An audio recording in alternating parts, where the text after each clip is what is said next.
ചേനയും പയറും വെള്ളരിക്കയും കൂടെ എരിശ്ശേരി വയ്ക്കാം. അപ്പോൾ ഞാനിവിടെ ഒരല്പം പയർ വെള്ളത്തിലിട്ടിട്ടുണ്ടായിരുന്നു. ഇന്ന് രാവിലെ ഇട്ടത് 3-4 മണിക്കൂർ കുതിർന്നിട്ടുണ്ട്. അതിൻ്റെ കൂട്ടത്തിൽ ചേനയും കൂടെ ഒപ്പം തന്നെ ഇടുവാണ്. ചേന അരിഞ്ഞെടുത്തിട്ടുണ്ട്. ഇനി നമുക്കിത് അടുപ്പത്ത് വെച്ച് വേവിക്കാം. പയറും ചേനയും കൂടെ അടുപ്പത്ത് വെച്ചത് വിസിലടിച്ചു. 2 വിസിലടിച്ചിട്ടുണ്ട്. അപ്പം ഞാനത് ഓഫാക്കി വെച്ചിട്ടുണ്ട്. നമുക്ക് കാറ്റ് പോയിട്ട് തുറന്ന് നോക്കാം.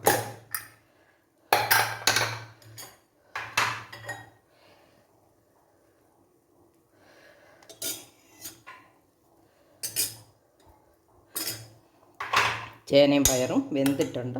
ഇനി നമുക്ക് വെള്ളരിക്ക ഇട്ട് കൊടുക്കാം. ചേനയും വെന്തു, അതിലേക്ക് വെള്ളരിക്ക ഇട്ട് കൊടുത്തു. അതിൻ്റെ കൂടെ ഒരു പയർ അച്ചിങ്ങാപ്പയറായിരുന്നു, അതും കളയണ്ടല്ലോ, അതും കൂടെ അതിൻ്റെ കൂടെ ഇട്ടിട്ടുണ്ട്. ഇനി നമുക്ക് മൂടി വെച്ച് വേവിക്കാം. എരിശ്ശേരിക്കുള്ള അരപ്പ് റെഡിയാക്കാം. അതിനായിട്ട് കാന്താരിമുളക്, തേങ്ങ ചിലപ്പോൾ ചൂടാക്കി അരച്ചാലും നല്ലതാവട്ടെ. ഇനിയിപ്പം വറുത്തിടുന്നുണ്ടല്ലോ, അതുകൊണ്ട് ചൂടാക്കുന്നില്ല. ഉള്ളി, ഇനി മഞ്ഞളും ജീരകവും അല്പം അരിപ്പൊടിയും, അരി വറുത്തതും കൂടെ.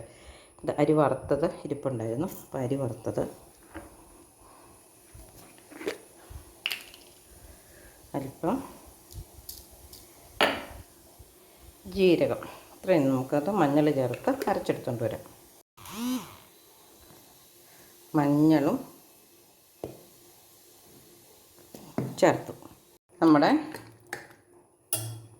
ചേനയും പയറും വെള്ളരിക്കയും വെന്തിരിപ്പുണ്ട്. നമുക്കിതിനകത്ത് മുളക് ചേർക്കാം. ചേനയൊക്കെ വെന്തിട്ടുണ്ട്. ജീരകവും തേങ്ങയും ചേർത്ത് ഉള്ളിയും മുളകും മഞ്ഞളും കൂടെ അരച്ചതാണ്. കാന്താരി മുളകാണ് അരച്ചിരിക്കുന്നത്. നമുക്ക്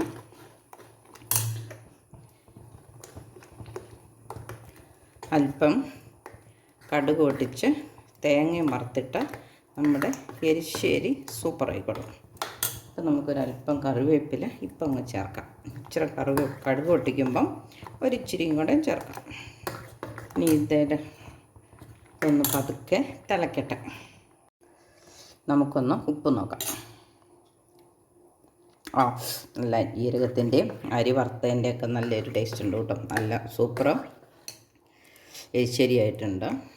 ഇതൊന്ന് ചേനയല്ലേ, ഇപ്പം ഇപ്പം നല്ല ചൂടാണല്ലോ, തണുക്കുമ്പോഴത്തേനും പാകത്തിന് കുറുകി വരും.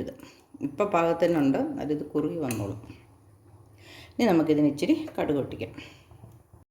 കടുകും അരിയും പൊട്ടി നമുക്ക് ഉള്ളി ഇട്ട് കൊടുക്കാം. ഉള്ളി ഒന്ന് മൂത്ത് വരട്ടെ. ഒരല്പം കറിവേപ്പില ഇടാം.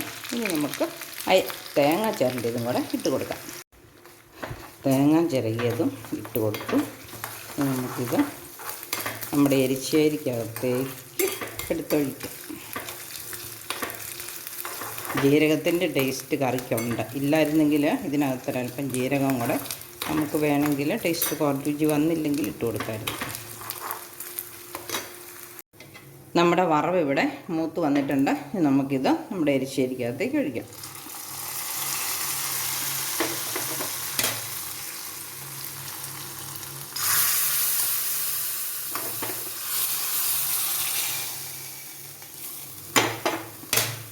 പയർ, ചേന, വെള്ളരിക്ക എരിശ്ശേരി ഇവിടെ റെഡി ആയിട്ടുണ്ട്. ഇനി നമുക്ക് കഴിച്ചാൽ മതി ചോറും കൂട്ടി. അപ്പോൾ എൻ്റെ വീഡിയോ ഇഷ്ടപ്പെട്ടെങ്കിൽ എല്ലാവരും ഷെയർ ചെയ്യണം, ലൈക്ക് ചെയ്യണം, കമൻ്റ് ഇടണം.